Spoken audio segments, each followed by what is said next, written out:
Welcome to The Weekly Trend, a podcast for navigating the markets through the lens of technical analysis.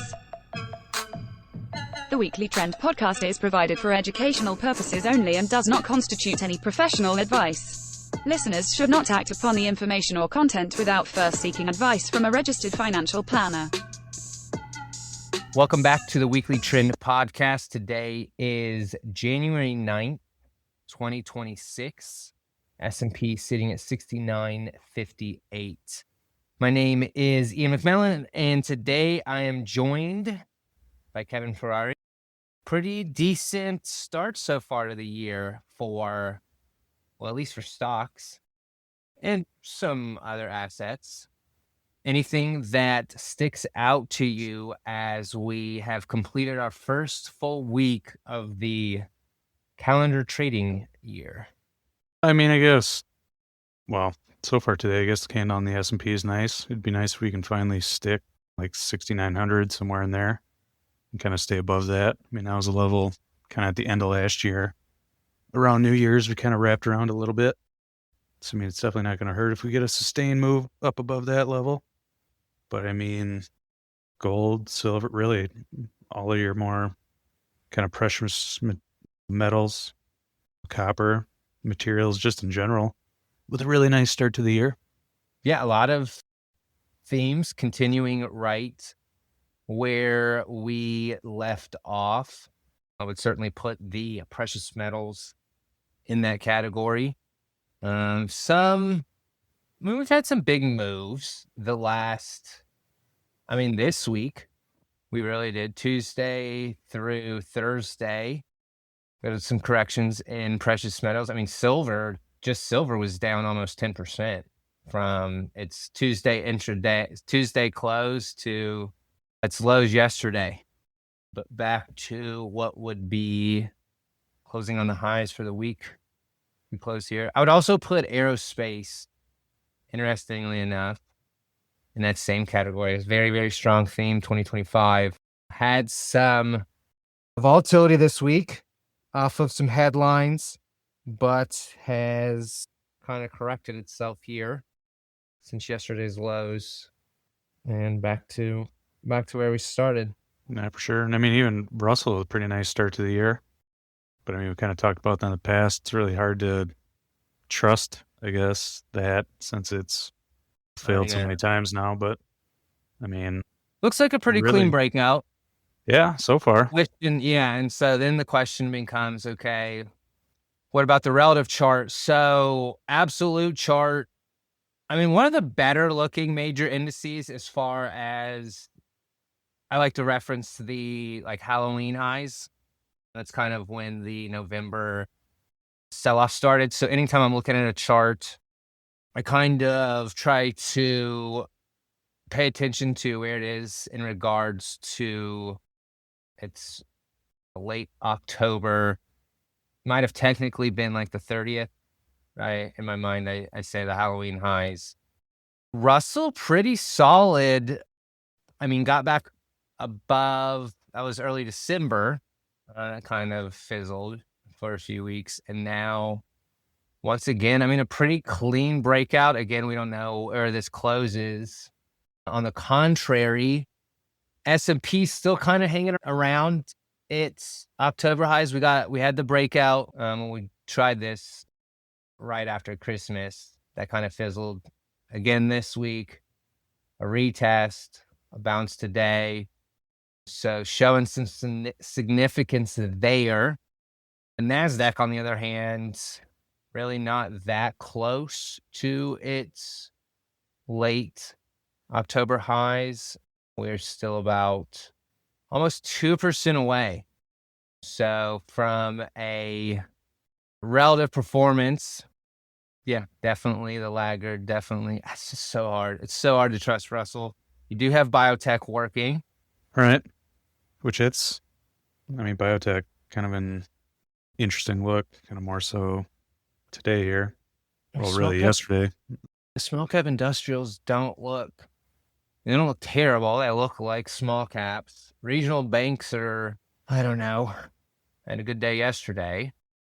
I mean, you mentioned Russell and a relative. If you to get more history using like RUT versus SPX, where that relative kind of bottomed basically Q2 25, which kind of a level it wrapped around a little bit back in like late 90s, early 2000s, like around the kind of the .com. No, I would say there. RUT versus S&P. That looks pretty clean. Wouldn't that be something? I don't know, man. I've seen this. Obviously, I mean, it's been a running joke for a while. It's on our team. It's just so uncanny how Russell does this and then ends up fizzling out over the next Right. few weeks. I don't know. I can't even say that I necessarily feel super strong about it under the surface. Yeah, I mean, maybe biotech is, and you could say that's also put that in a theme that's continued. At least it kind of got going in like Q4, right? I wouldn't say biotech was a huge theme throughout 2025. I feel like I noticed it more, and I guess it kind of got going earlier in the summer. I certainly was not paying attention to that really until like September, October. Guess it could be enough. I don't know. See, I guess we're gonna find out for the millionth time. Right. But I mean, well, that's the thing with the makeup, right, of the Russell, like small cap tech, using like, what is that, PSET? I Yeah, mean, that's held up pretty well. I mean, it's got a pretty that's a good interesting relative look. chart. Yeah, I mean, it's definitely held its own here as of late. I mean, whether that's going to sustain itself, I guess it's kind of early on that front. So healthcare, industrials, financials, all Pretty somewhat equally weighted towards the top. super equally weighted, like 17.5 to, we'll call it 18%.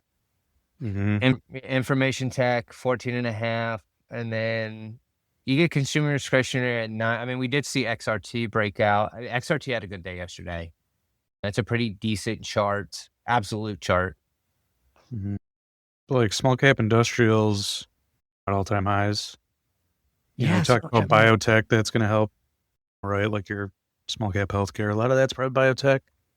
I mean, I think it's the financials part of that that's probably a little more interesting. It's because, I mean, we were kind of talking about this, I think kind of earlier this week, just financials in general. Really, it's like your really bigger banks. Oh my gosh, yeah.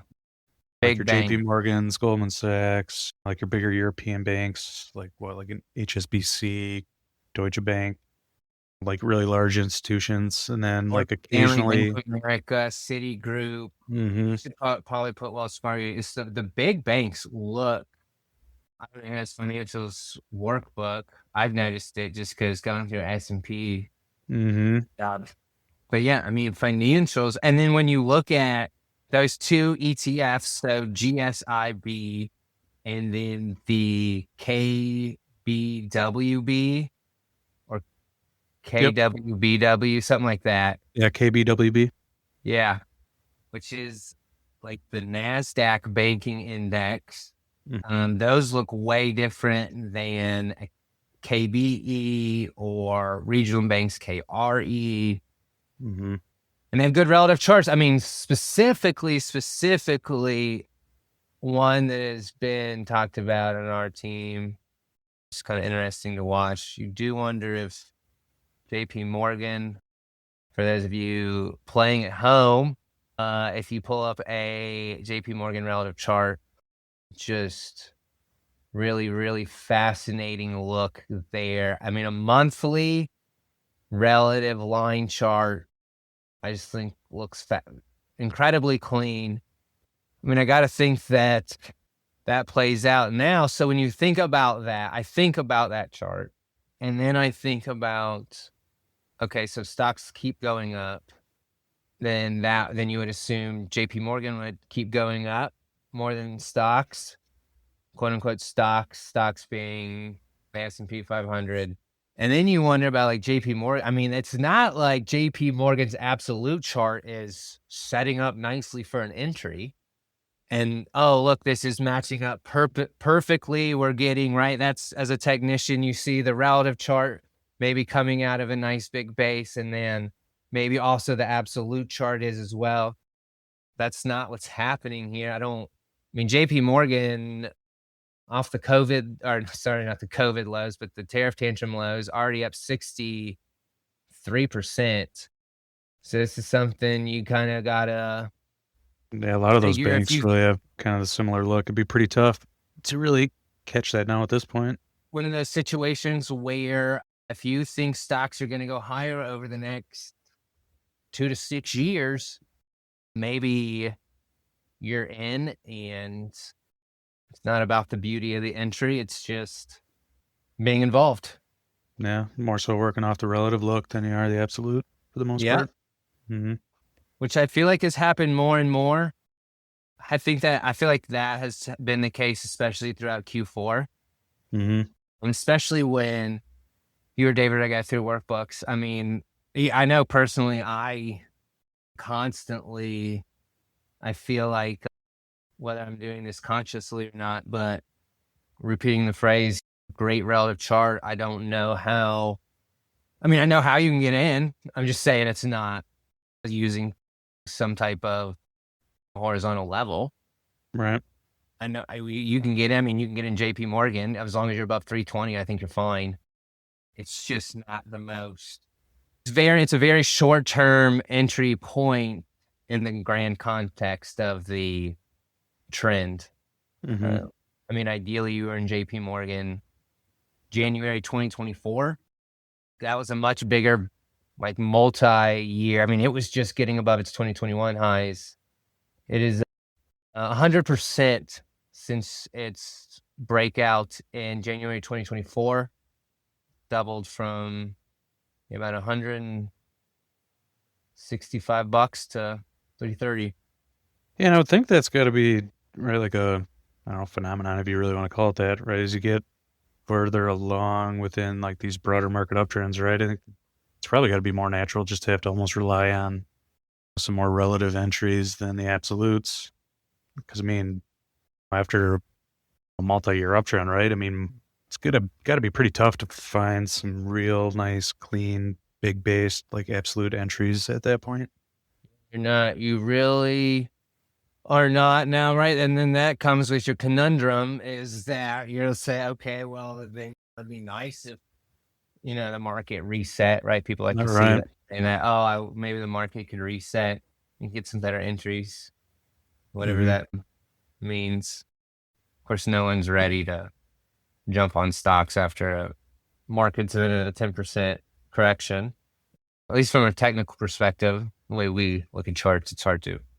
So yeah, I would agree. A lot of it is just, I wouldn't say just jumping on and closing your eyes, although it can kind of feel like that. But I mean, now this wasn't our decision, but you see a lot of that in the ETF too. I mean, you saw that with the WDC trade in ADPV, where, I mean, I just kind of cringed buying WDC it was already up, I think, 350% off the tariff lows when we bought it in October.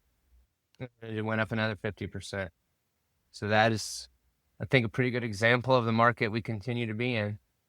That's actually a great opportunity to bring the sponsor of this podcast, the Adaptive Select ETF, listed on the NYSE under ticker ADPV, helps investors access two of the most prevalent factors in markets, momentum and relative strength. Through proprietary identification methods, the Adaptive Select ETF attempts to own the strongest 25 large cap stocks when the market is in an uptrend. And since not all market environments are the same, Adaptive Select seeks to prevent extended declines by moving short-term treasury bills and cash. During long-term market downtrends, investors can find out more, including how to invest in ADPV, by visiting adpvetf.com or calling 1-833-880-5200. Investing involves risk, including possible loss of principal. Distributed by Quasar Distributors, LLC. Anything going in on the commodity space that's interesting other than Yeah, I mean, precious metals? We could just get plenty of attention. yeah, it's really just metals for the most part. I mean, like in your soft space, a lot of chap for the most part. I mean, orange juice is kind of interesting. I have noticed Uh, that when I peruse them, the orange juice has been yeah. near the top recently. Sort of. Yeah, I mean, it's kind of a, I mean, that's kind of more of a short-term trade. I guess if you're going to try to take that like above, what is that here? Like 207, something like that, 210, 215. Yeah, it's kind of an interesting look, but like other than that, When that it's, gas got hit pretty hard. yeah. A few weeks. Mhm. And then again this week, I see, yeah, that was Monday. Gap down. I mean, I will say oil and gasoline have some pretty interesting looks. I mean, I wouldn't say they're necessarily the cleanest, but like looking at crude here, Yeah, holding up a 55. yeah. And I mean, right where it's reacted there now a couple times last year, April, May, like kind of like late October, early November, it did as well. So it's definitely finding support there once it gets around $55 a barrel. But I mean, now it's just a matter of can I actually do something with that? I mean, you're seeing a little bit more action in energy, which is maybe a little interesting. I wouldn't say it's necessarily broadly speaking. It's more in the trying to think the term for that industry. Renewable Like energy. yeah, a little bit. Or like your kind of services side, like an XES. Oh yeah, yeah. Has Equipment and looked a little bit services. better. Yeah. But I don't know. We'll see. Yeah, pretty quiet on the commodity front. Fixed income space has been pretty consistent for the most part. Yeah. I mean, like your higher yield floating rate areas are still doing pretty well. Emerging market bonds still doing pretty well. Convertibles Convertible are good. bonds, yep, they're doing better. I mean, we'll see if they Right. stick it. But so When do we convert them? I don't know. Maybe when it gets a little warmer out, Okay. when you can take the top off the car. I don't know if you want to be doing that in January. Yeah, maybe a little chilly to be converting them this Mhm. early in the year. Yeah. I mean, still risk on there, at least for now, which is good. But Semis are still weird to me. I don't know if I can't. Semis do not feel like, to me yet, we're going to have another big year of semiconductor outperformance. I'm not quite feeling that yet. Now, if you look at the chart, you would say, yes, they look fine. And I would not disagree with you. But I don't know. I mean, I guess right at the end of the day, it's NVIDIA is going to have to get it together. Yeah, because some of them do. I mean, your TSMs, obviously your Microns.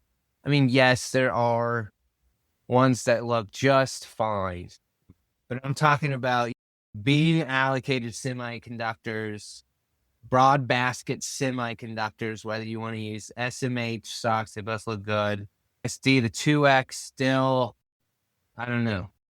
I always like to look at the 2X versus the 1X, right? I mean, that's a way to look at relative strength. Should I be involved in this? Yeah, just, I don't know. We'll see. I am very interested to see. I'm sure, like the rest of the world, this is not some earth-shattering thing, but yeah, interested to see what happens with semiconductors and whether they didn't have a great November and December, so we'll see. Yeah, Lamb Research, really nice start to the year. Yeah. LRCX. But then you got like a Broadcom still looks like blah. AMD forever always looks like when it's ridiculous. It's just around riding coattails. Anything across the pond interests you? I mean, I think just international generals held up really well. I mean, if you look at like your individual country ETFs, there's pretty much only one that's down on the year so far, and that's India. Well. How about that? Right. I mean, I think technically Ireland is too, but it's no, actually that is positive now. It was essentially flat earlier this morning, but it is slightly positive. But yeah, India down like 1.5% on the year. Other than that, green across the board. I have a question for you. When someone says across the pond, do you instinctually think about Europe? Yeah, I would say so. Okay, so is there You probably shouldn't, though. well, that's what I'm wondering. Is there a term for thinking about people on the other side of this Pacific Ocean? Well, yeah, because there's 2 ponds, right? Yeah, there's Well, I two mean, more than that, but ponds. 2 main. And I feel like most Americans default to Europe. It might even be a European saying. Did they come up with this, or did we come up with it? It feels like a British thing to call the ocean a pond. Feels kind of British, to be honest. And so I think that's why you naturally think about Europe. But do you think like Asians say that? Oh yeah, when they go to America, I'm fill in the blank, and Mhm. it's their version of across the pond, across. So it I don't does. know. I'm looking this up now. This is like it just defaulted to like Google's AI Gemini 3 thing. So I mean, take this with a grain of salt, I guess. But Yeah, does seem to be more so contributed, yeah, to Britain. There's something in here about the herring pond, which I'm not sure. I mean, but it's going back like 1800s. I mean, it's going a ways back. But yeah, definitely seems to be more of a attributed to England, which would make sense why it probably defaults well, you to if there's any Europe. anyone in Asia or anyone with a lot of about Asian cultures, please feel free to DM me, because I would be genuinely curious to know if, or do people, maybe like people in California would know more, because they probably go to Asia more. Right. I feel like You when never hear about people on the East Coast going to Asia. Do you hear about when people in Wisconsin, do they go to Asia? I would assume so. So I don't know too many people that travel. Um, Um, I mean, I need to go to Tokyo. That's still number one on my list. mhm. I mean, like the only place I've been to out of the country is Canada. So I'm not much of a world traveler by any means. Very far. Hmm. Well, anything else that you would like to share with our listeners today? I mean, we're kind of talking about. I don't think we really covered this necessarily before we actually started recording, but looking at like crypto miners, like WGMI is a pretty interesting look, and I know you were talking about like a Yeah. handful of some of the individual stocks within there that were looking pretty good.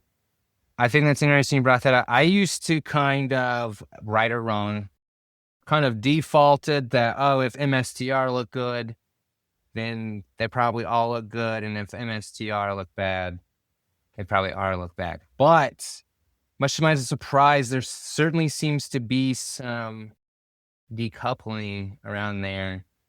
I think it was Hut I was looking at earlier. Yeah, you mentioned DAP and WAGMI. Those look a lot better. I was shocked to see. I don't even know I forget which one I looked at, but WAGMI or MSTR was not even in the top 10 holdings. So, yeah, Yeah, no, like IREN was another one. There's Iron pretty looked good good, look yeah. there. Mm-hmm. Cypher CIFR, another one there. That's a stock that I'm really, really intrigued with. I didn't know a lot about it until like the last couple of days. CIFR, I think it's a really nice consolidation above $14. Looks like it used to be one of those. What was SPACs?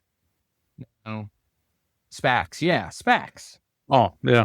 Holy cow, it's been a while since talking about specs. I know, but look, it had the whole like hovering around $10 thing. Actually got crushed like most SPACs, down to 38 cents. It's a pretty nice looking chart. Very intriguing. I would say we talked a little bit about foreign. I find a lot of the foreign value and international foreign small cap ETFs to be kind of intriguing. IVLU looks really good. Yeah. I think that's a spot. Still trying to figure out what EEM as a whole is going to do. This relative chart is, I mean, we're there, but we're just not quite finishing the breakout. It is a very good looking chart though. So that's another one where I mean, what if emerging markets never gets a relative breakout, but its chart still continues to look amazing? What does that mean for the S&P? Mhm. I don't know. And I mean, like Asia's been really active to start the year too, other than China. I mean, China's still lagging behind, but like Yeah. Japan doing really well, especially the currency hedged version DXJ off to a huge start. Massive. And But South Korea doing really well. Singapore. TSM is South Korean, right? No, that's No, it's like Taiwan. Semiconductor. Yeah, no, that's a dumb question. So what is EWT? Is that There Taiwan? used to be a Taiwan ETF.